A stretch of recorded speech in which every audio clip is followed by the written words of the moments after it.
नमस्कार. आज आहे श्रावणातील चौथा सोमवार. सकाळी सकाळी रांगोळी, हळदीचं लेपन वगैरे झालेलं आहे.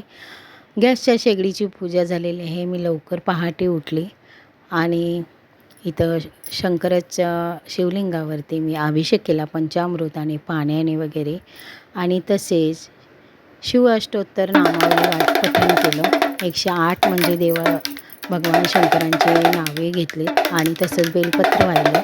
डमरूनाद केला. डमरूनाद अतिशय प्रिय आहे मी भोलेनाथांना.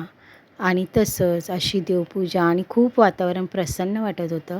आणि संध्याकाळी मी प्रदोष काळात मंदिरात गेले शंकर भगवानांच्या आणि तिथे शिवामूठ वाहिले. शिवा शिवा महादेवा, माझी शिवामूठ ईश्वर देवा, मनातल्या इच्छा पूर्ण करा देवा. आणि असा नैवेद्य बनवला होता. आणि संध्याकाळी सगळीजण सोमवार सोडला केळीच्या पानावरती. असा दिवस गेला.